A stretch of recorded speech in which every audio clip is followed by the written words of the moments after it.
La semana pasada vimos una lección bastante importante cuando el Señor confrontó a Eva, ¿se acuerdan? Y le preguntó qué es lo que había hecho. Vimos la respuesta evasiva de Eva, una vez más, echando la culpa a la serpiente, y la serpiente pues ya no tenía a quién echarle la culpa. Así que ahí terminó esa confrontación. Y pues el Señor empezó el proceso de castigo y consecuencias por los pecados cometidos. Empezando desde la serpiente, Dios pronuncia castigo para el animal, castigo para Satanás, quien había poseído a este animal. Y en medio de ese pronunciamiento, el Señor introduce lo que se conoce como el protoevangelio, ¿no? La profecía del Salvador que vendría de la simiente de la mujer. Es interesante que hay teólogos que también hacen referencia a este pronunciamiento, a esta profecía, como el nacimiento virginal, porque habla de la simiente de la mujer, porque en el nacimiento de nuestro Señor Jesucristo no hubo participación de varón, solo de mujer. Entonces, por eso la profecía le hablaba a Eva, pero como a la mujer en general, de que el Mesías vendría de una mujer, pero también del Espíritu Santo, porque no había participación de un varón. Las personas que no creen en la palabra de Dios dicen que Jesucristo fue hijo de un romano, que Jesucristo fue hijo de un judío. Bueno, y así le buscan, como se dice vulgarmente, la vuelta con tal de decir que Jesucristo no es Dios. Pero ahí tenemos un pequeño rasgo, ¿no? De que era en la simiente de una mujer, ¿no? Que no iba a haber participación de varón, y eso habla de ese nacimiento virginal. Y también se habla de lo que iba a suceder luego con las mujeres, como en general el castigo para la mujer con respecto a sus preñeces, a dar a luz, el dolor que iban a sentir al dar a luz, y también el hecho de que tenían que ahora estar sometidas en todo a sus maridos. También habíamos visto el castigo y las consecuencias para Adán, que eran pues en volumen, eran mayor que la cantidad de cosas que Dios pronunció en contra de Eva, y tenía que ver con los roles. Vamos a ver eso ya mismo también, que los castigos apuntan a los roles de cada uno, es una de las cosas que vamos a ver hoy. Y sí, ahí fue que nos quedamos, así que vamos a abrir en Génesis 3:19 para empezar con esta lección de hoy. Génesis 3:19, una vez más vamos a leer lo que ya habíamos leído. Dice: con el sudor de tu rostro comerás el pan hasta que vuelvas a la tierra, porque de ella fuiste tomado, pues polvo eres y al polvo volverás. Ahí el Señor firmó esa sentencia, ¿no? Esa fue su última línea con respecto al castigo para Adán. Entonces, la primera parte del castigo, la primera parte de este versículo dice: con el sudor de tu rostro comerás el pan hasta que vuelvas a la tierra. Tremendo castigo, mis hermanos, tremendo castigo. La comida ya no iba a ser más gratis. Aunque los árboles producen porque Dios les dio la orden, pues uno como ser humano tiene que sembrar, cosechar, organizar, limpiar, ¿no? La tierra en alguna manera se rehúsa a hacer lo que antes hacía por sí misma. Ahora hay que regarla, ahora hay que tratarla, abonarla. Entonces ya el trabajo aumentó. El trabajo no es que es malo, sino que el trabajo tuvo consecuencias por el pecado de Adán. Y nos muestra lo duro que es el ambiente laboral, ¿no? En la vida actual ya no somos tan mayormente granjeros o jornaleros o agricultores, pero en la vida normal nuestra, que somos citadinos, somos personas que trabajamos y vivimos en ciudad, sabemos lo duro que es seguir ganándose el pan de cada día, ¿no? Sobre todo en una ciudad tan difícil como Nueva York, donde usted sabe que en los trabajos, en primer lugar, usted no tiene amigos, solo tiene compañeros, ¿no? Entonces, trabajar de por sí ya es un desafío grande. Encontrar trabajo es el primer desafío, ¿no? Aquí, así como están las cosas con tanta migración, encontrar trabajo es el primer desafío que usted va a tener. Luego de eso, tener una buena relación laboral con sus compañeros es el segundo desafío. Tercer desafío, que no lo voten que no se acabe la obra, que no lo voten por cualquier excusa, ¿no? Hay tantos desafíos y el trabajo siempre es agotador, el trabajo siempre hay que madrugar para tomar el tren y viajar 1 hora y media, 2 horas en tren. Entonces todas esas cosas, mis hermanos, nos hablan justamente de eso, de la consecuencia que vino sobre Adán, sobre la humanidad con respecto a ganarse el pan de cada día. Son muy pocos los puestos en los que usted solo hace un esfuerzo mental y pasa pues cómodamente sentado en una silla durante todo el día, y mayormente su esfuerzo es mental, pero en sí el trabajo hay que sudar, ¿no? Hay que sudar. Y esto es algo que mayormente apunta al varón, porque ese es el rol del varón. Entonces vemos claramente, hermanos, que la responsabilidad de proveer alimento al hogar, ¿de quién es? De el varón, porque eso fue lo que Dios pronunció para Adán. Entonces nosotros como varones, esa es nuestra principal responsabilidad. No es responsabilidad de nuestras esposas proveer. Ahora, aquí se abre un abanico de situaciones, ¿no? En las que vivir en ciudades como esta, costosas, a veces el sueldo del varón no alcanza. Entonces, lo óptimo, mis hermanos, es que el varón trabaje, provea y que mamá se quede en casa criando a los hijos. Pero a veces la situación no da para eso, ¿no? El dinero no alcanza, entonces mamá tiene que poner a los niños en la escuela, buscarse un trabajo de medio tiempo, y ahí hacemos esos ajustes, ¿no? Ajustamos por aquí, ajustamos por allá, para poder estar, sobre todo, más cerca de nuestros hijos. Lo triste es cuando 6 de la mañana, 7 de la mañana ya están dejando a los niños en una guardería y los retiran a las 8 de la noche, porque los dos están trabajando. Eso, mis hermanos, no es el plan de Dios, esa no es la voluntad de Dios. Si usted puede vivir con el sueldo de su esposo, le estoy hablando a las parejas que están casadas, si usted puede vivir con el sueldo de su esposo, vivir de una manera decente, ¿no? Comiendo, teniendo un techo, pues procuren vivir así. A veces por estar afanados por tener más cosas, que quiero cambiar de carro, que quiero alquilar un mejor lugar, irme a un mejor barrio porque nos merecemos algo mejor, ¿no? Entonces nos ponemos en esa situación en la que mamá tiene que salir a trabajar, papá ya está trabajando, ¿y qué ocurre con los hijos? Pues los hijos quedan a la merced, como dice la gente, a la buena de Dios. Esa no es la buena de Dios. La buena de Dios, ¿sabe cuál es? Mamá cuidando en casa a los niños. Esa es la buena de Dios. La buena de Dios no es que un extraño cuide a sus hijos. Entonces, mis hermanos, yo sé, no es fácil. Yo mismo tengo esa lucha en mi hogar porque el dinero no alcanza. No, usted tiene que conseguirse 1, a veces 2 trabajos para sobrevivir y salir tablas, ¿no? Salir flat, como se dice. Entonces, este es el enigma, el dilema con el que todo hogar cristiano tiene que luchar.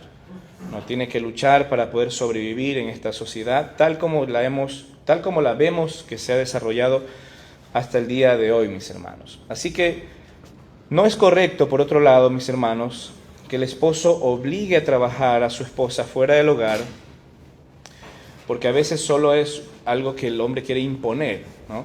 Porque el trabajo dentro del hogar ya es suficiente trabajo. El trabajo dentro del hogar para una madre no termina nunca. Amén, hermanas. Amén, eso es así. El trabajo nunca termina para una mamá.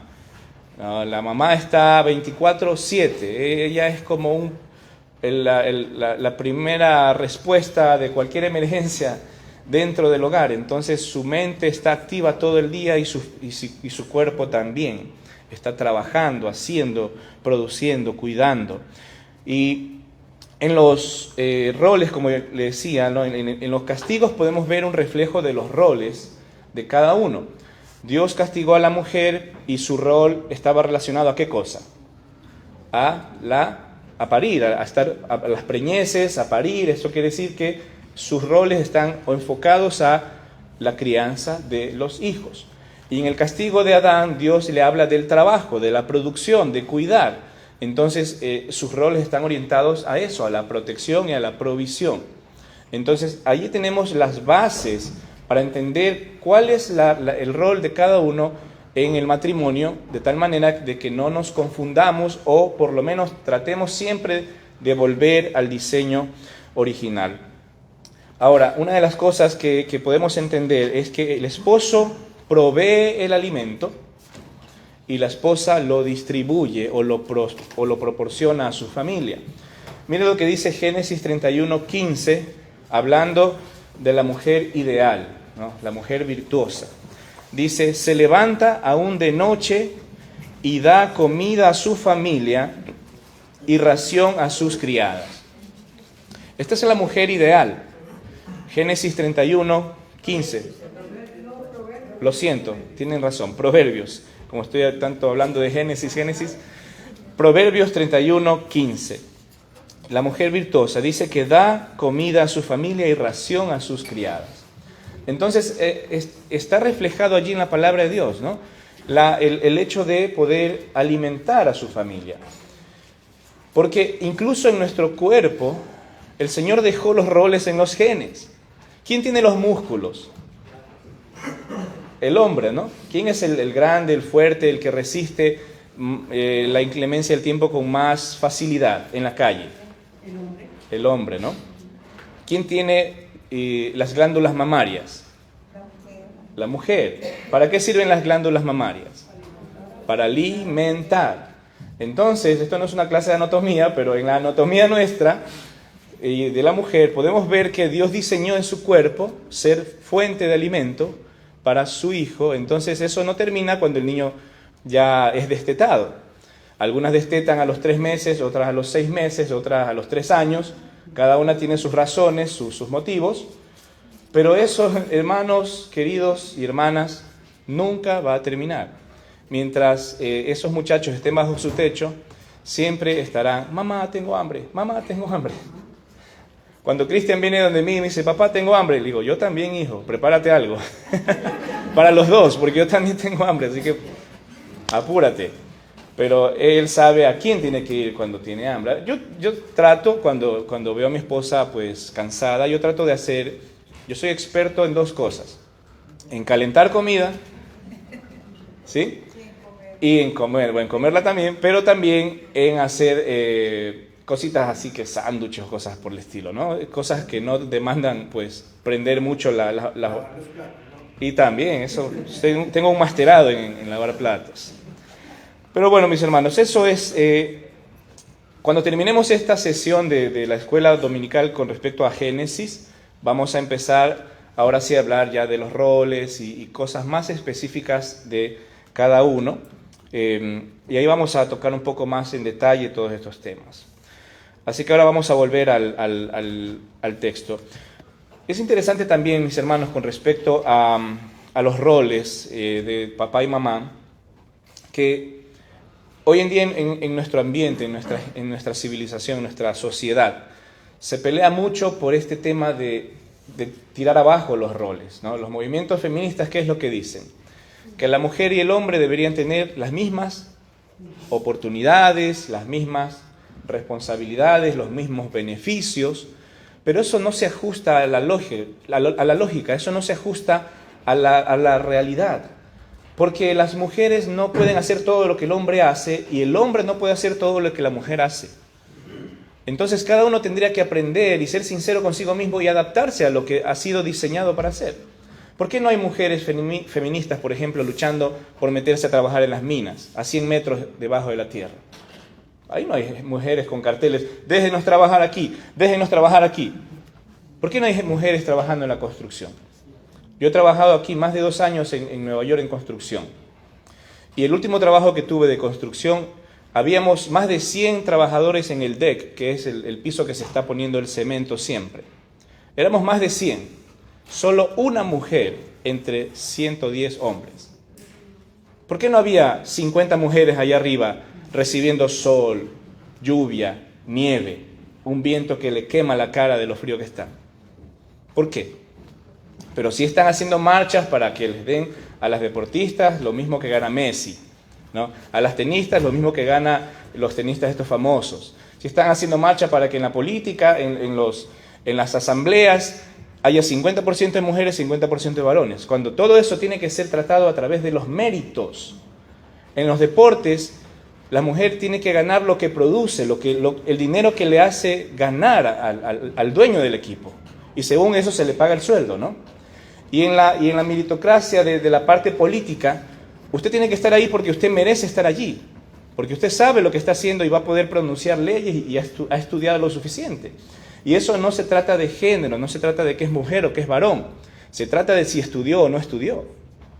Yo he escuchado mujeres que son eruditas en leyes y merecen estar en ese puesto, pero no puede usted decir la mitad van a ser hombres, la mitad mujeres, porque eso siempre apunta a lo que solo le conviene a las mujeres, pero no a los hombres.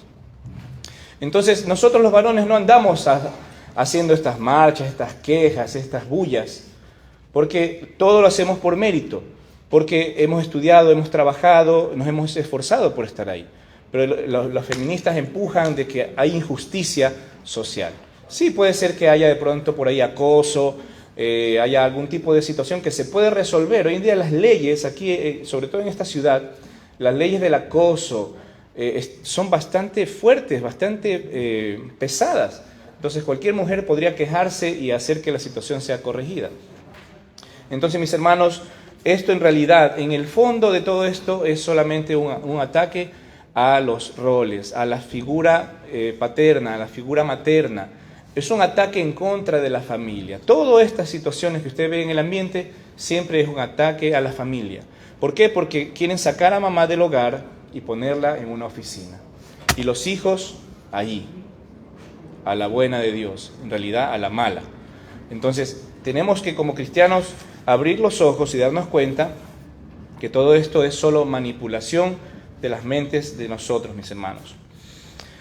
Ahora,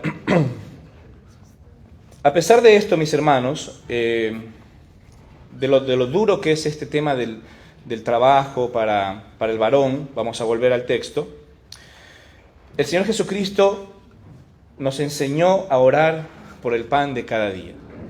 ¿Qué fue lo que Él dijo en el Padre Nuestro? Mateo 6:11.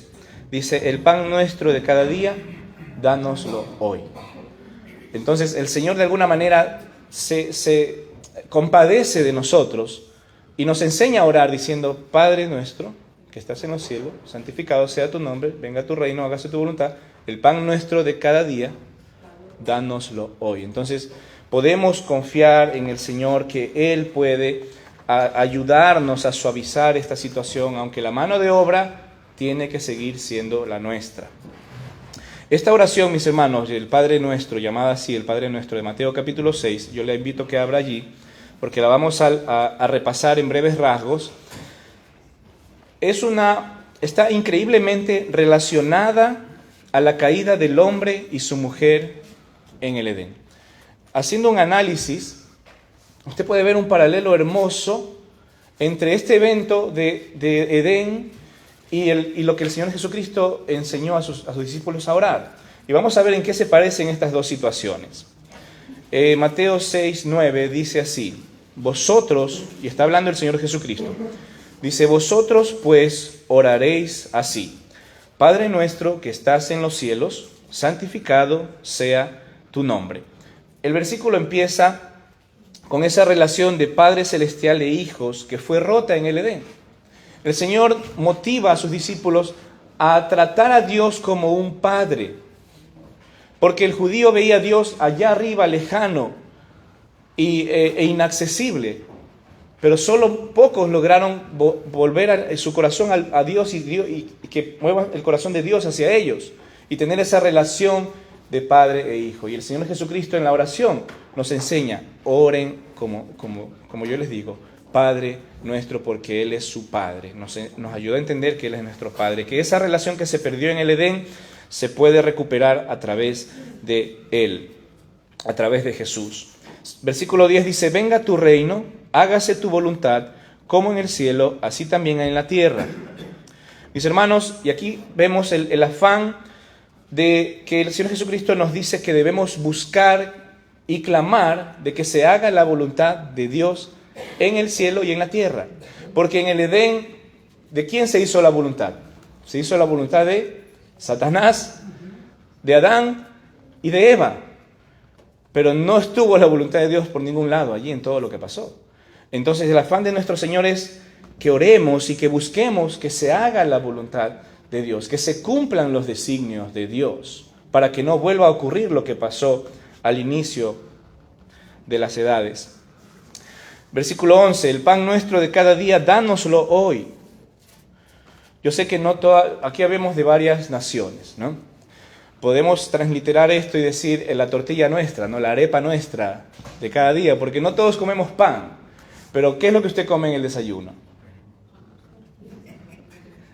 Arepas, tortillas, frijoles. Bueno, ese alimento que usted come cada día, al inicio de su día, algunos comen cereales, ¿no? Eso que usted come cada día, pues ese alimento diario, pues usted puede orar por ese alimento, mis queridos hermanos. Porque el Señor dijo, cuando pronunció el castigo para Adán, con el sudor de tu rostro comerás el pan, pero el Señor Jesús, al estar aquí, nos invita a orar, Padre, el pan nuestro de cada día, dánoslo hoy. Podemos pedir a Dios que suavice este castigo, mis hermanos. Podemos pedir a Dios que nos ayude, que suavice el castigo, para que no sea tan duro ganarse el pan. Y cuando dice el pan nuestro de cada día, también nos habla de la dependencia diaria que debemos tener de Dios con respecto a nuestra provisión. No vamos a orar por el pan de la semana o el pan del mes, porque si no usted oraría 4 veces a la semana o una vez al mes también. Entonces, a Dios muchas veces le complace proveerle a sus hijos solo lo que necesitan para vivir. El pan de cada día. Y miren lo que dice aquí en Proverbios 38. Dice el versículo: no me des pobreza ni riquezas, manténme del pan necesario. Vamos a ir, porque quiero leer también el versículo 9.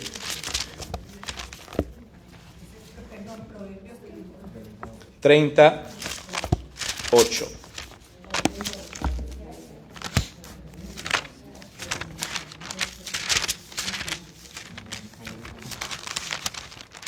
Vamos a ver la importancia de este concepto del pan diario, mis hermanos. ¿Por qué? ¿Por qué ocurre muchas veces así con nosotros? Miren lo que dice. Versículo 8 dice: vanidad y palabra mentirosa aparta de mí. No me des pobreza ni riquezas. Manténme del pan necesario. No sea que me sacie y te niegue y diga: ¿quién es Jehová? O que siendo pobre hurte y blasfeme el nombre de Dios.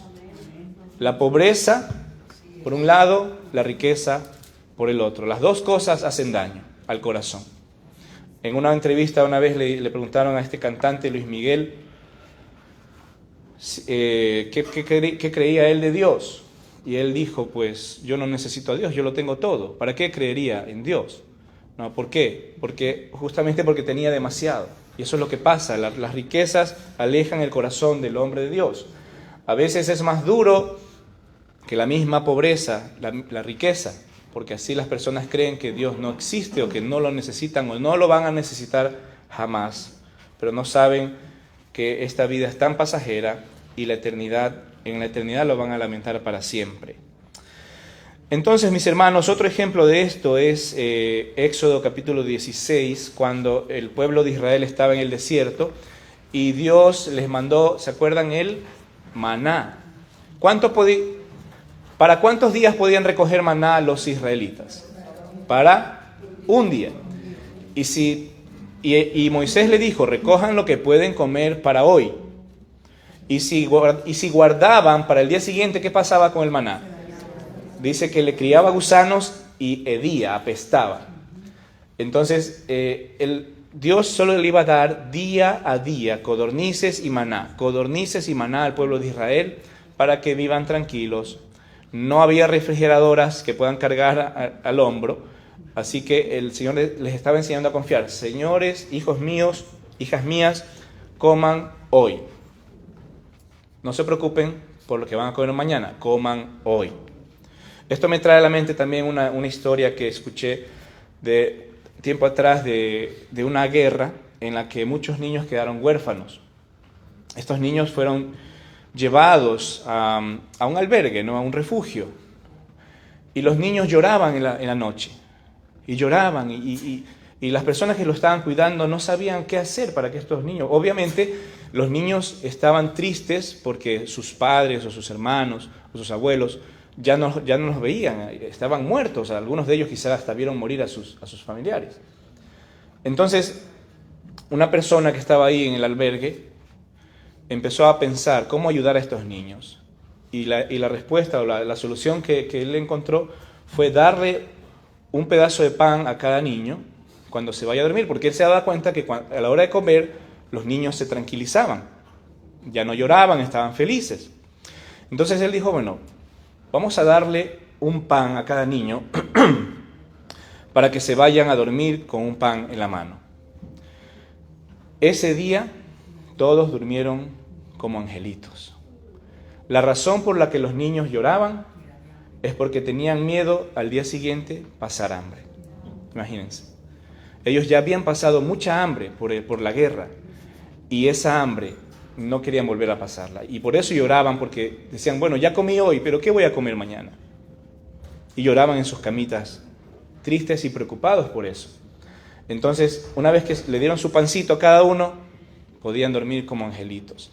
Mis hermanos, eso habla muchas veces también de nosotros como hijos de Dios, ¿no? Estamos afanados y llorando por el mañana. Estamos llorando por el pasado mañana, por lo que va a venir después. Pero el Señor Jesucristo nos enseña en Mateo 6:32, dice, porque los gentiles buscan todas estas cosas, pero vuestro Padre Celestial sabe que tenéis necesidad de todas estas cosas. Y está hablando del alimento, del vestido y de todo lo que es necesario para vivir. El Señor quiere que tengamos paz, ¿no? Si Él pudiera darnos un pancito para que vayamos a dormir en nuestras manos con el pancito, lo haría.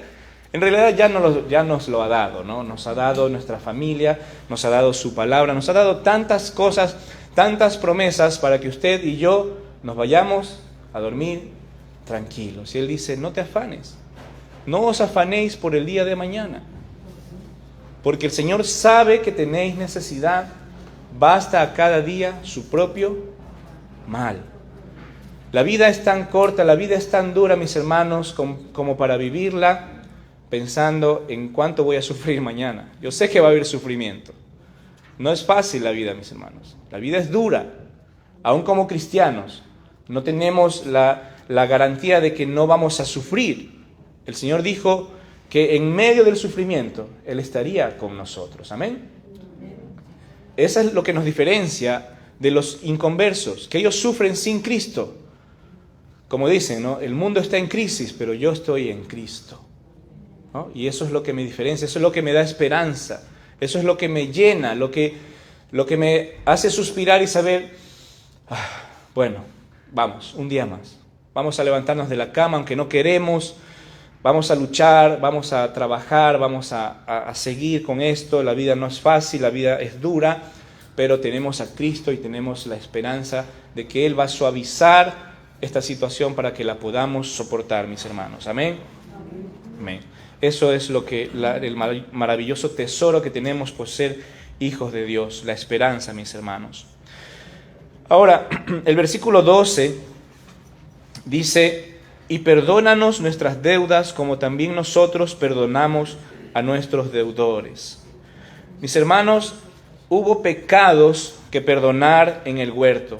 Hubo codicia, hubo desobediencia, hubo orgullo, hubo mentira, ¿se acuerdan?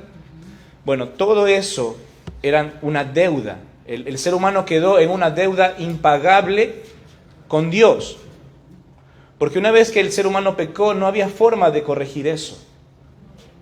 Solo Dios lo podía corregir, no el ser humano. El ser humano adquirió una deuda que era más grande que él mismo. Una deuda impagable. Pero mis hermanos, esa deuda fue pagada en la cruz del Calvario cuando el Señor dijo, tetelestai, consumado es. Ahí se estaba pagando la deuda del pecado. Y por eso la Biblia nos manda a nosotros, dice también, perdonar a nuestros deudores. Versículo 13. Dice, y no nos metas en tentación, mas líbranos del mal.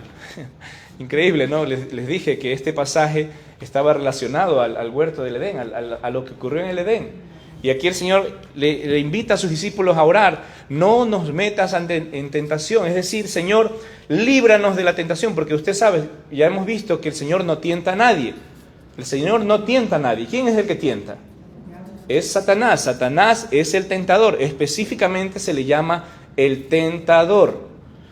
Pero aquí oramos para que el Señor nos libre de la tentación, para que no vuelva a pasar un segundo Edén en nuestra propia vida. Vamos a ir a 1 Corintios capítulo 10 y vamos a ver con este tema de la tentación, qué es lo que hay en el corazón de Dios, mis hermanos. 1 Corintios 10, 13.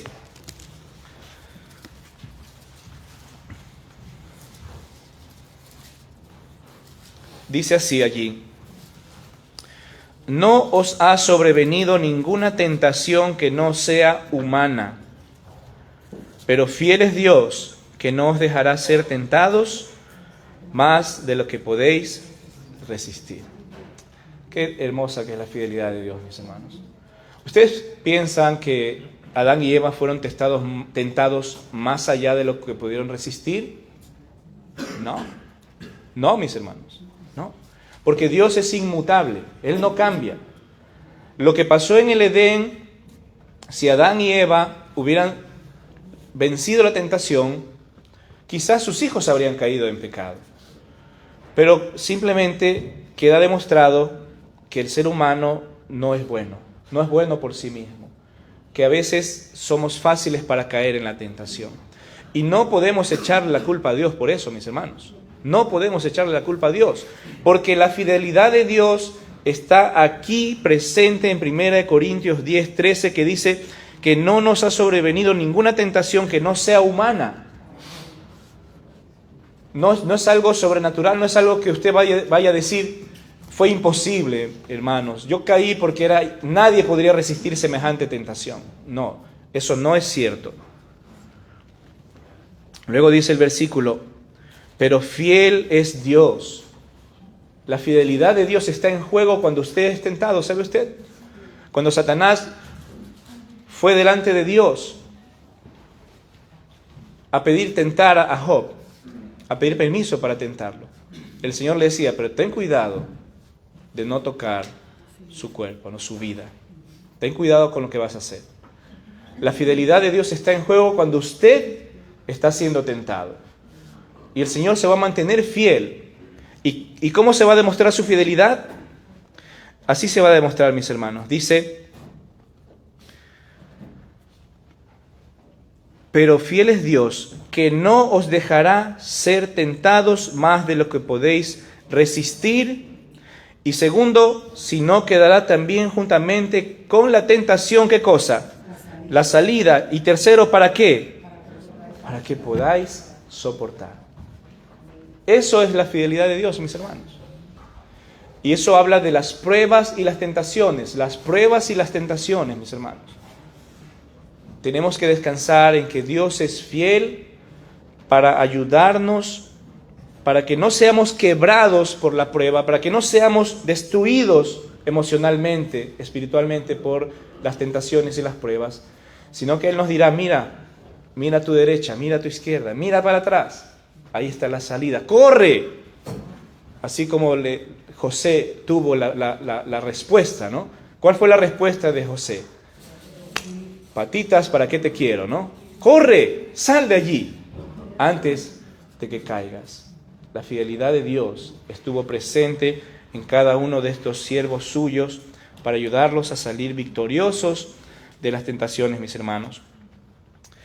Y el versículo 13 termina diciendo, porque tuyo es el reino y el poder y la gloria por todos los siglos. Amén. Mis hermanos, el reino siempre ha sido, el poder y la gloria siempre ha sido de Dios. Este mundo exalta a Satanás y a veces hablamos de Satanás más de lo que hablamos de Dios. Y hablamos del poder del enemigo, pero no hablamos del poder de Dios. ¿no? Entonces yo quiero hablar del poder de mi Dios, que no tienen comparación con lo poco que es Satanás frente a él. Satanás es un ángel, es una creación más de Dios, que está aquí en nuestro ambiente. No lo podemos ver, pero podemos ver su influencia maligna. Pero él no es enemigo para Dios. Él es enemigo nuestro, pero no es su enemigo para Dios. Él no está al nivel de Dios. El poder, la gloria y el dominio está en manos de nuestro Dios, mis hermanos. Tal parece, mis hermanos, que este evento del Edén no solo dejó estragos en la humanidad, sino que también una herida en el corazón de Dios. Cuando yo leo, ahora que puedo leer este capítulo, a la luz de lo que pasó en el Edén, pienso como padre y digo, a veces ocurre eso también en nuestras vidas, ¿no? Cuando nuestros hijos ya van creciendo y empiezan a lastimar nuestros corazones, ¿no? Con su rebeldía, con sus pecados. Decía un pastor amigo, hijos pequeños, problemas pequeños. Hijos grandes, problemas grandes. Entonces, el hijo empieza a ofender, el hijo empieza a rebelarse porque ya están en el proceso de ser adultos y ya no quieren estar sometidos. Algunos de ellos, lamentablemente, no desarrollaron una fe genuina en nuestro Salvador. Entonces uno se da cuenta que ya no son niños que usted los puede llevar a la escuela dominical. Son pecadores que quieren rebelarse contra Dios. Y eso ofende nuestro corazón, eso lastima nuestro corazón. Y uno dice, ¿por qué, Señor? ¿Qué hice mal con este muchacho? ¿Qué hice mal con esta muchacha? Para que no quiera seguirte. ¿Qué ejemplo tuve que darle? ¿Qué más pude hacer? ¿No? Para que este hijo mío, esta hija mía, esté rendido a tus pies. Por eso dice el apóstol Juan, no hay mayor gozo que este, que ver a mis hijos andando en la verdad, mis hermanos.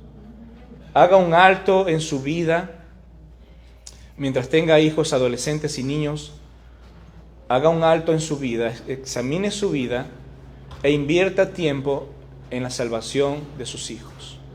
Porque no hay nada en esta tierra que vaya a superar el dolor que usted va a sentir en su corazón por un hijo drogadicto, un hijo homosexual, una hija prostituta o un hijo muerto por sobredosis o cosas así. No hay nada que supere ese dolor.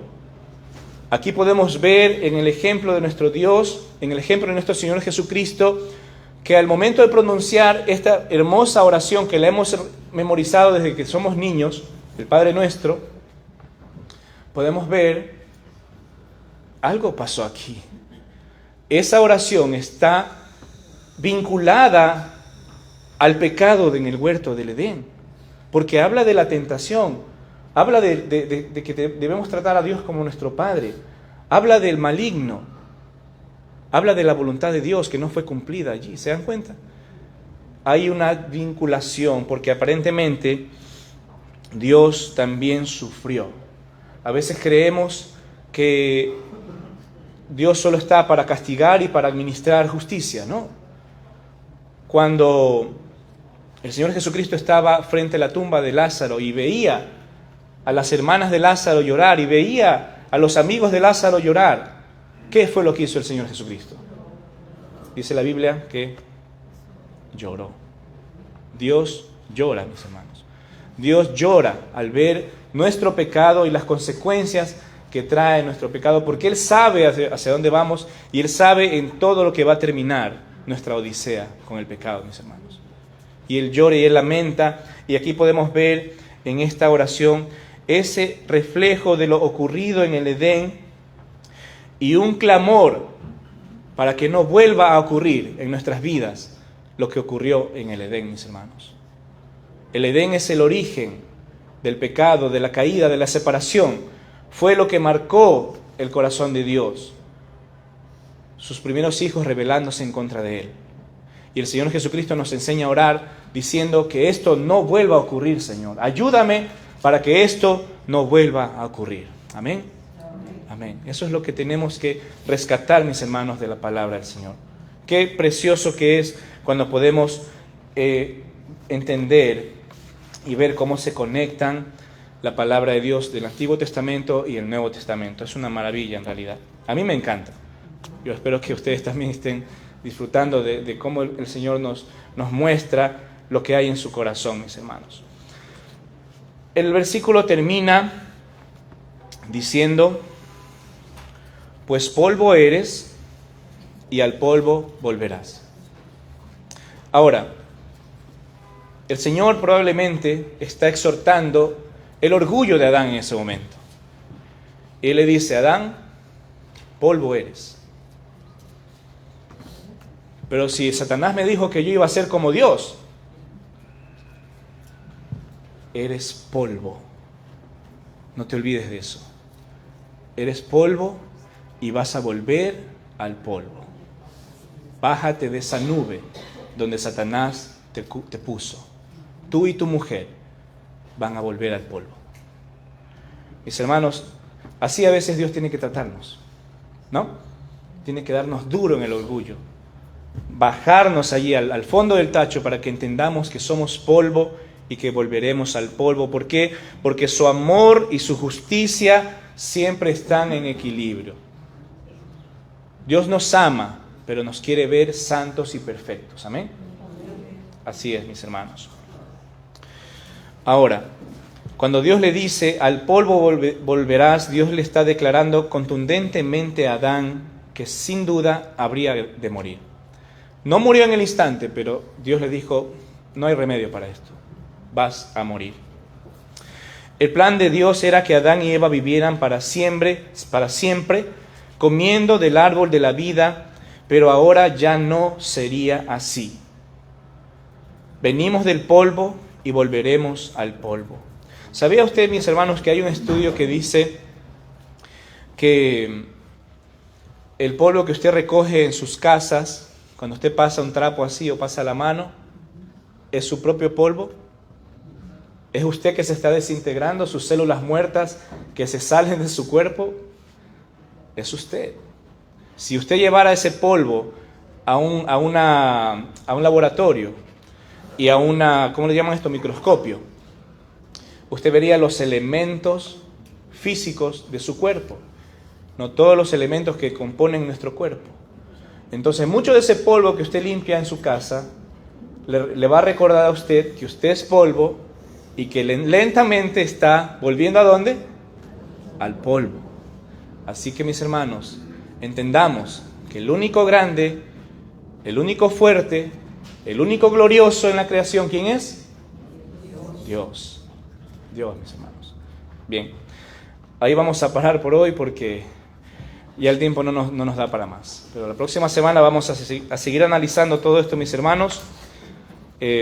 Así nos tomemos 2 meses más, vamos a sacarle el jugo a estos pasajes porque tienen tantas cosas hermosas que enseñarnos. Amén.